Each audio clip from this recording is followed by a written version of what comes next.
What's going on, everybody? This is Mantel Quality Stories with Alexis and Buster. On this one, we're going to be going through each of our, not top five, but five great items that we want to show. And we're going to go back and forth, one after another, talking about those items because they are mantle worthy, mantle quality. And, we're trying to show some of the types of items that you're going to see on Mantle when you join the platform. So, do you want me to go first, or do you want to go first? I, I'm happy to go first. Okay. I should I should disclose, like, these are definitely not all like grails in terms of their financial value. But for me, when I think of my what I'd put on the mantle, right, they're ones that have some kind of strong sentimental connection. And so this is probably the least valuable thing I will show you, which is a graded copy of NES Play Action Football. It's a 9.8. It's a good grade. But this game was not terribly popular or successful. It did have, it's funny, it was licensed by the NFL Players Association, but not by the NFL. So it had actual player names for, I think, 8 teams, but not actual team names or logos. That's funny. And thankfully, my team, Washington, they were one of the teams on there. They were just the Washington. I think they had a W for their logo, which, is kind of, I guess, prophetic. Um, this was my first Nintendo game. Obviously, there was one that came, Mario and Duck Hunt came with the NES. This is my first video game. And it was so awesome playing it. I look back on the videos on YouTube and I'm like, God, this game was terrible. But it was so fun for my little brain to process. And it was because of video games that I ultimately got into programming, which ultimately obviously set me up for my whole career. There'd be no Reddit if I hadn't gotten this gift. This was from my Uncle Kerry. Thanks, Unc. The game was just a blast. And incidentally, it was also the first time I ever cursed in front of my father. And I will never forget that day because some bullshit thing happened and I shouted fuck at the top of my lungs. And my dad, who was in the other room, comes over and he's like, "What did you just say, son?" And yeah, got in a little trouble for that. But I never forgot it. And let's see, I think it came out in like 89, so like probably 1990. So I would have been 7. Yeah, so like 7 or 8, let's say 8-year-old Alexis was living life, loving this game, dropping F-bombs. I love That's it. what I got, Buster. I love it. All right. How Well, about I you, man? wouldn't be here if it weren't for this guy. His name is George Washington. He was a Oh, founding kind of a big deal. father, and Yeah. had a little bit of an impact on a couple people. But this is before that. This is when he was in his early 20s. He was not very successful. He actually went into debt from buying more land than he could afford, and he sold Mm. bonds to cover his debt. And this is one of the bond receipts for covering that debt that he sold to a friend to be able to pay back his loans, just like everyone else in their 20s in America. And that's George Washington. And there's only 2 of these in the world, and the other one's in the Smithsonian. And I was lucky enough to be able to buy Sick. this one around when it came to auction. Okay, that's just. I mean, how am I supposed to? How are you going to start with the G Dub Well, signature? you want to go? I'm glad it's not a competition, but damn. No, Okay, no, no that's good. competition. That is good, sir. Okay, well, I can keep this somewhat Washington related. So Okay. this is from the Washington football team. This is a Sean Taylor rookie card. Now, I have an entire video that I did that we'll link to where I recapped why I love this card so much. And it's better than what I'm going to do because it's juxtaposed with actual game footage. Sean also was born in 1983. He joined the team. I was also born in 83. Joined the team. I think I must have been in college. It was in the early aughts. And I still remember where I was when my dad called when he got shot. And it was this horrible situation, home invasion. And it was, it hit in such a weird way, such a strong way between my dad and I, and then obviously the greater Washington fan base. But his tenacity, his excellence. There were a couple of key games throughout the course of my life, even starting Reddit, where I was having literally the worst days of my life. And, football was always the one refuge I could go to for an escape. And his excellence, his tenacity. I mean, there were some key moments, games he saved, games he turned around with a single play that just made my week. Amidst some of the hardest things I had to deal with personally going on in my life at that time. So big Sean Taylor fan. I never had any of his cards because I had stopped collecting at this point. I did this in the junk wax era and then, kind of faded by the time I got late into high school. And it was only about 5-6 years ago that a buddy of mine was like, hey, the hobby's back. And I got back into it. And this was one of the first cards I wanted to pick up. So this is not museum worthy, but I have it here on my mantle, but my bookshelf. And it's one of my favorites. No, what's important is that it's mantle worthy, and that can be valuable. It can be not valuable. It just needs to be important enough to share the story. That's really what matters. That's right. I'm going to go personal with this one. I don't know if your kids watch or if you watched growing up, but SpongeBob was my favorite. I totally missed SpongeBob. It was my favorite show growing up. I just watched it all the time. It came out a year before I was born in 1999. And, when I realized about 3 years ago that the first season of the show was painted by hand, this was like the end of hand-painted animation. The Simpsons were done by hand. The beginning of Family Guy was done by hand. And then around 2000, it all went to digital, and nothing was ever done by hand again. Huh. But the first season of SpongeBob made the cut. So just the first season was done by hand. So every background was hand-painted that was used for the show. And this is probably my favorite one. I have quite a few, but this is definitely the favorite. It's from an episode called Sleepy Time. I'll show you two more quick that I just pulled out. This is from an episode called SB 129. These are the ones that were actually used to make the show. So like a game worn jersey, you can photo match it to the episode because each paint dot is unique, and they can't be replicated because it would require. It's impossible for a machine to do it because of the paint dot technique they use. But so the backgrounds there were about 200 per episode. And most of them are just boring. They're like the sky and the ground and nothing exciting. But then there are some that are really incredible and beautiful and art that's recognized around the world. It's one of one. And then the cells, which I generally don't go after, but they're really cool. There were about, there are tens of thousands per episode because each slight movement that you saw was a different hand-painted cell. So it's pretty cool. That's a good get. I feel like there's definitely some meat on there, and 10, 15, 20 years from now, that's a thing a lot of people are going to be very jealous of. Well, that's the idea for sure, but it's always got to be both. You got to love it, but it has to make a little bit of sense, and that's the little bit of sense to justify, paying some of the amounts that I have. Well, and you can also bet, like technology keeps marching forward, and so you're right. Here was this era shift enhanced. Animation. And so even the type of animation that will be the norm in 10 or 20 years is going to look and feel so different from hand painted, right? It will seem even more sort of historic, right? To have something like that, that's not just from iconic IP, but also from a time when the technology like that was cutting edge. And that's dope. Damn. One day it's going to be the click of a button. And then you have an entire show, and maybe it's the platforms that enable that or the individual. But it's true with collectibles too, not just SpongeBob, but Pokemon would be a great example, right? Where the kids that grew up playing it or collecting in the early 2000s, the late 1990s. Once some of them, still pretty young, have hit their, financial means, their peak career earnings, they start to go back and buy that stuff. And that was true with Disney art. There's, I don't know if you've heard of Studio Ghibli, which made like Totoro and Spirited Away. Just win another Oscar?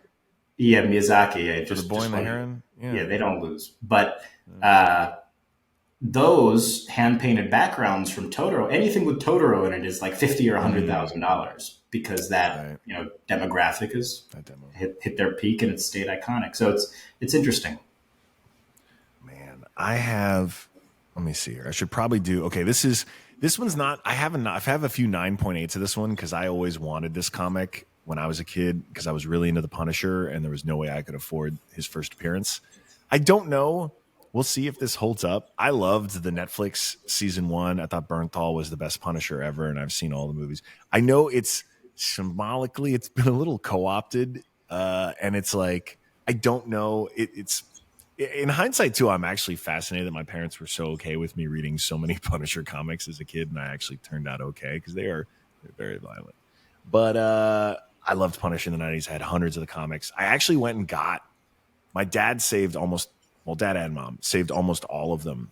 And he recently brought them down and I got them all graded. And so I've got like probably 150, 200 of these. And I would go antiquing, or my parents would go antiquing on Sundays at the mall in Maryland.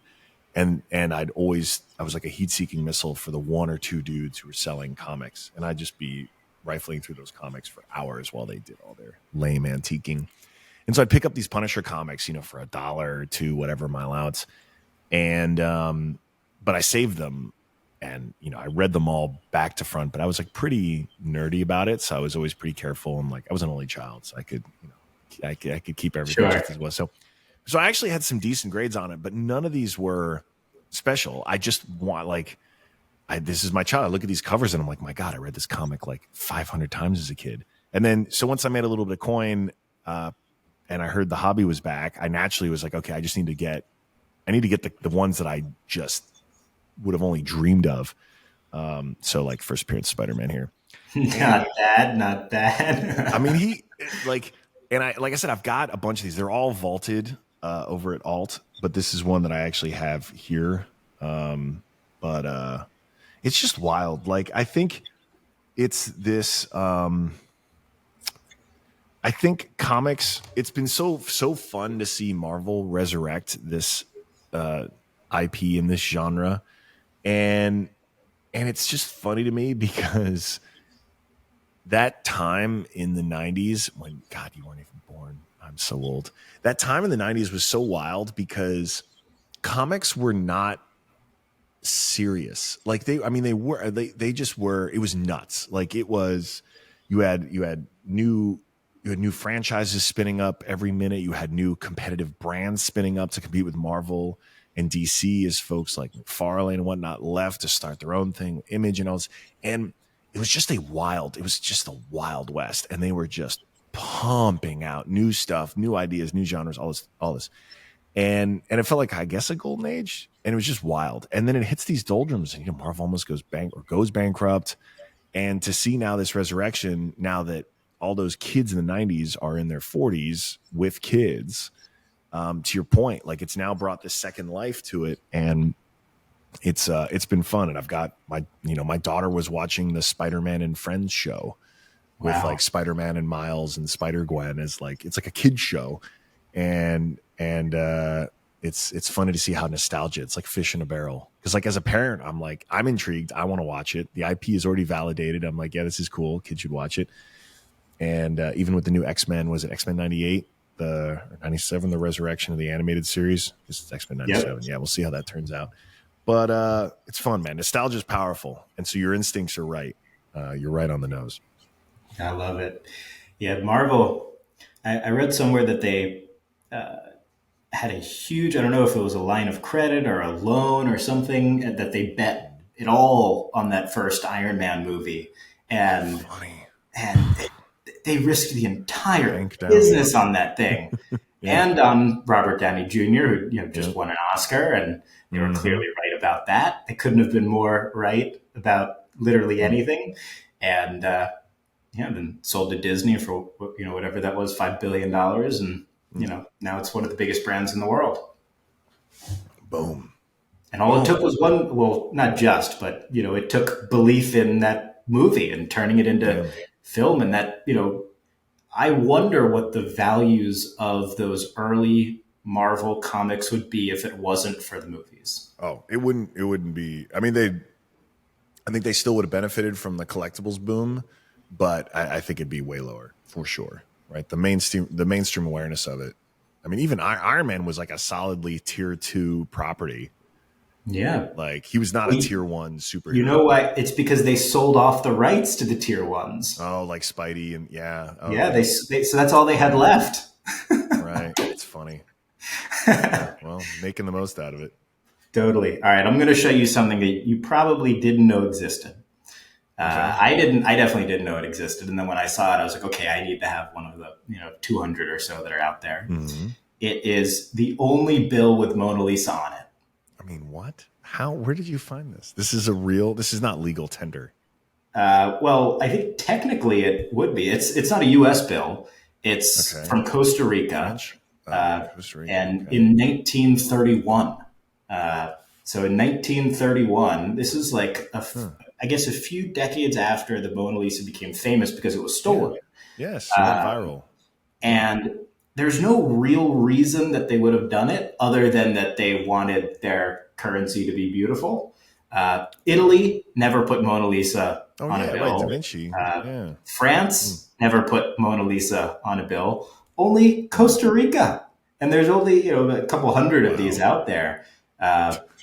There really isn't any explanation, but it's real. It's legal. There's lots of history around it, but they did that. And then I should have brought it out, but there's a Italian Da Vinci note which looks quite like this, but it's just Da Vinci's face all over the front, and that was done by Italy in I think the '60s. But yeah, I think there's some really cool stuff. And who wouldn't want, this is as close to owning Mona Lisa as I'll ever get. Yeah, that is cool. Okay. All right. Well played. That's a deep cut too. I mean, Costa Rica. Wow. Huh. Yeah, I have no idea. I couldn't, give you a good reason why they did it. I mean, it was a meme. They didn't follow the trend. I get it. It was like a meme coin. Same energy as today's meme coins. I know I have a better grade of this one too, vaulted, and I guess I should have. Well, I don't know. I sleep better at night knowing the better grade is vaulted. But GoldenEye first edition, because it's not one of the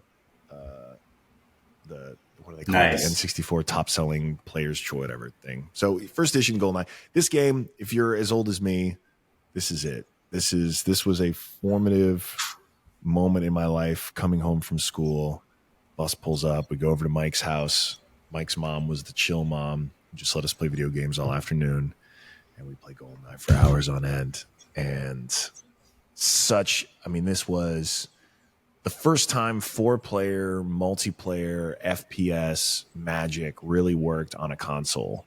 Might have been the first time it was ever on a console, because we've been playing Quake and other things on our PCs, and we do our LAN parties, but it was a pain in the ass to bring everyone's. Back then, right, the monitors, CRT monitors are heavy as fuck. You'd put them in the backseat of the car, you bring your tower over. It would take you an hour just to set up the LAN.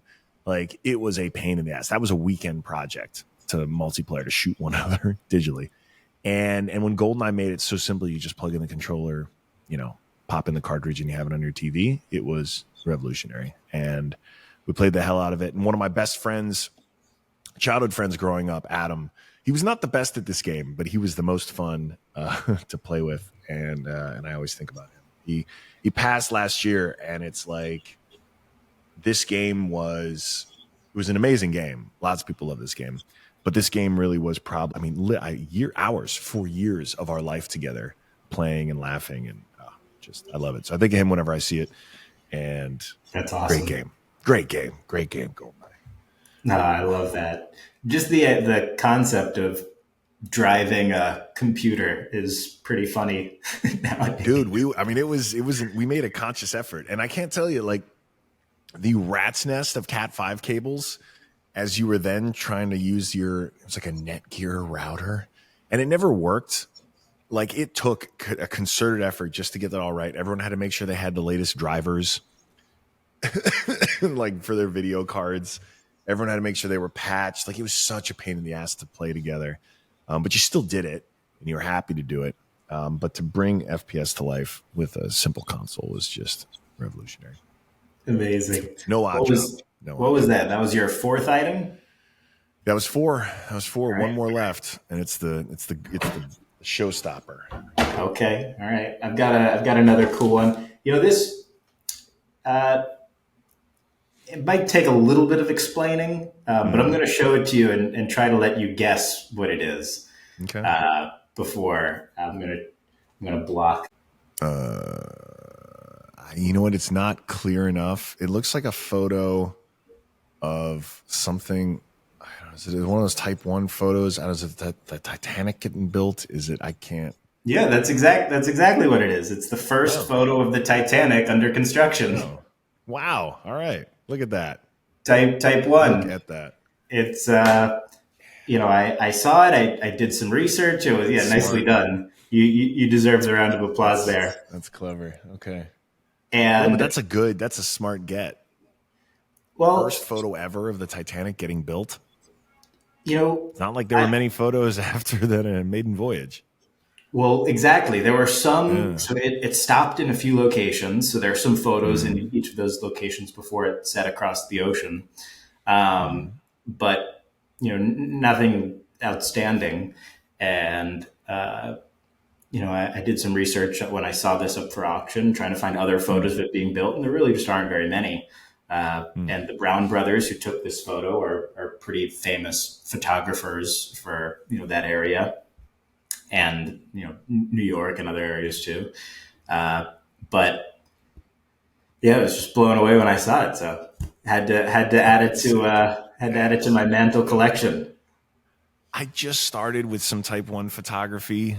I picked up a Jordan Dunk at the last. It was a heritage auction not so long ago. I get it, and this is another one where there is something beautiful. I have photos. I'm a fan of like photography. I've got photos. You can see a bunch of them back there. But I never really thought through like I guess it's the provenance that one of these Type 1 photos can have. Especially because like you'll even see notes scrawled on the back if it was used for like a magazine Yeah, or a publication. And again, if we're moving into a world where taking a photo is going to be so effortless, yeah, there's something even more special about that historical artifact of like, no, this actually took like it was actually a pain in the ass to take that photo and develop it. And there weren't that it wasn't like infinitely reproducible. And I think it has even more than significance as technology marches onward. yeah. There were no screenshots back then. No screen caps, that's for sure. And definitely no AI generated things. So Serena's this is Serena's best rookie card. It's of the 100 collection, but Wow. it's not even one of the 100. So this card is the prototype card. So it's not actually signed Whoa. or it's not actually numbered. So this was like the test card they made. So it's true. I mean, this is the one of one of like this set is of 100, and I've probably got a few of those. I know I've got a few of those vaulted. But this one is like the test card. So they don't make a ton of tennis cards. She has her Sports Illustrated Kids card, which I don't consider it the true rookie, even though it did come earlier. This one is like the true rookie card, and it's the truest of the true. And obviously, I have become the largest collector of my wife's cards. I started doing it like 6 years ago, and I was getting them for a steal because like Kornikova rookie cards were selling for more than Serena's back then, and so I just quietly grabbed because the market wasn't sophisticated enough to like pay attention to tennis cards yet, and it's the largest collection, and I actually just sent literally thousands of cards over to PSA for a big grading that we'll document. But when you're So married to Picasso, how did you find that card? Did it just come up for auction? no, a buddy. Well, it was like a buddy of a buddy reached out and was like, "Hey, I've got this card. I think you'd be interested in it." And it was just a direct. Like basically, I got a reputation. I went on Simmons' podcast a couple of years ago, and I was complaining about how undervalued women athletes were in the hobby. And then I mentioned that I was hoarding all these cards, and not surprisingly, because everyone realizes, okay, well, if this guy's like I said, I'm married to Picasso. I want to make sure my great grandkids have every Picasso available. Like I don't want to have them have to go to a museum to see their great grandma's, art. So I just like I'm going to buy them all. I'm never going to sell them. And then a bunch of people realized like, oh, it's probably like speculators were like, oh, well, then it's valuable for me to get them too. So I made my own life a little bit more difficult there, but it's fine. We have so It many cards at happens. this point. Happens to the best of us. Yeah. What did she first think when you started collecting them? She thought it was weird. Most athletes, especially of her generation, especially like tennis is not a tier one trading card sport. Like trading cards were such an afterthought. But like I had this conversation with MJ, and I was like the crazy person 6 years ago, being like, dude, please, like I'm sure you have storage facility like full of match worn jerseys, like memorabilia. Like please send someone, have a team go out. Like I will help. Like it feels like I am doing a duty to society to make sure that you have this stuff properly cataloged and understood, so it stays in your family, so you know what you have. Like this stuff is important, and for that, like basically for any previous generation, even signing a trading card was like a weird thing. Like it was like a gig. Like yeah, Upper Deck calls you up and says, "Hey, we'll give you some money to sign some cards." You're like, "Sure, whatever." On to the next one, and sure enough, over the last like 5-6 years since I had that conversation, the prices, the auctions, the headlines, now everyone is like, oh wow, Alexis, you were right. Like, great. Thanks for giving me a heads up. And it's been fun to see for, newer generation athletes. It is way more obvious. Like I remember I first pitched Yanni about it, Giannis Antetokounmpo, and he was like, "Oh yeah, man, I've been collecting my cards ever since I got in the league."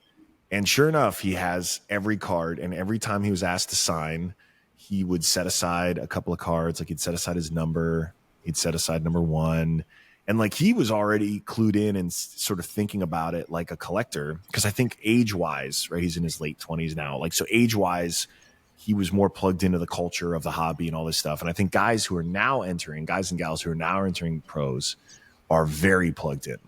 Like I've met so many who have actually said like they're setting aside part of their budget to make sure that like they are owning some of their best cards almost as like stock for themselves. So like they enter the NBA, they enter the NFL, they want to set aside some dollars to make sure they have their best cards so that, if they have an amazing career, this thing is sitting in a safe and it stays in their family. It's theirs. It's so funny. It's probably the only way to literally invest in yourself as an athlete. Yeah. Facts. Unless you have a company. Yeah, Yes. exactly. Unless you have a company that you're buying back or something like that. Right. How did that conversation with MJ turn out? Did they follow I don't know along? how. I mean, I like, like I said, I was very earnest. I think there was lots of skepticism around the table, especially because this was like 5 years ago. But I think it. I don't know. I'll report back to you if I get to check back in. Okay, fair enough. Yeah. All right, got my last Show item me, Buster, what do here. you got? This is going to be a two-parter because they're similar. So I don't know if you knew this, but Abraham Lincoln would sign two different ways. He would sign his full name on official documents, and he would sign his shorthand, A. Lincoln, on non-official documents. I love it. So this was the appointment of the Postmaster General for a state. Whoa! All right, that's cool. In his first term, and it's the only 10. So it's a 10 Lincoln, grade, sir. And I don't know if you can see, but if you hold it up to the light on the back, you can sort of see the red in the seal still. Yeah, sick. After almost 200 years. And then this would be an example of his shorthand, just A. Lincoln. This was an approval for someone who wanted to basically be promoted during the Civil War. They were writing to the Attorney General. So this was all in the original person's hand. And back in the day, they would all write on the same letter.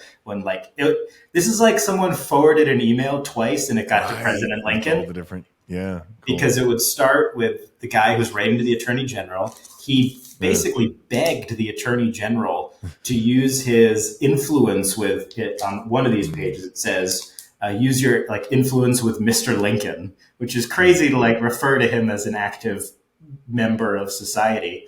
And then the Attorney General replied and, gave some recommendations to Lincoln, and then Lincoln wrote, submitted to the Secretary of War and General in Chief, A. Lincoln, and then he got the promotion in the Civil War. But yeah, so it's basically like an email forwarded chain that got approved by Lincoln at the end. That's sick. All right, you win. There is no winning. That's The good. real winner is Mantel, because we're sharing all these True. items on there, and Fair a point. lot of other people are too. There's been some really cool stuff shared on there, and I think it's the very beginning of it. What's been your favorite thing, or favorite sort of time spent on the platform, albeit that it's so young. I like what a varied group of collectors are on there, right? Because you've got folks who are super ambitious, hardcore, like long term collectors of like pretty common type stuff. But then you also have the haphazard, like, hey, I just found these things. Like, what do you think? Or hey, here's this really esoteric, specific card that I love, and here's why. And we made a conscious effort to not pigeonhole early and not say like, hey, this is only for basketball cards, right? This is a platform where collectors can come on and find anything.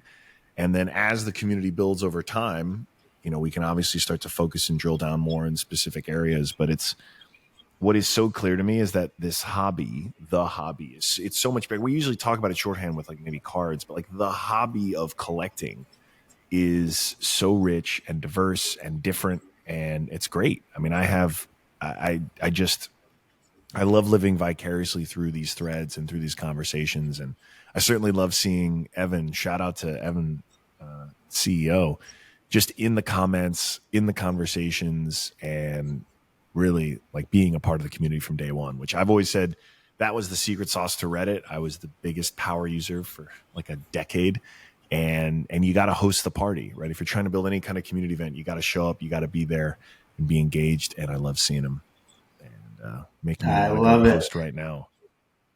I love it. Yeah, you should share the. You should put like the top five. I'll do the same. Put like the top Yes. five in a Okay, thing and be deal. like, Here's what we got. explanations on the way. Deal. Awesome. Love it. All right, everybody, get your usernames on Mantle, and we'll see you there. Awesome. Thank you, Buster. Thanks, everybody. Cool.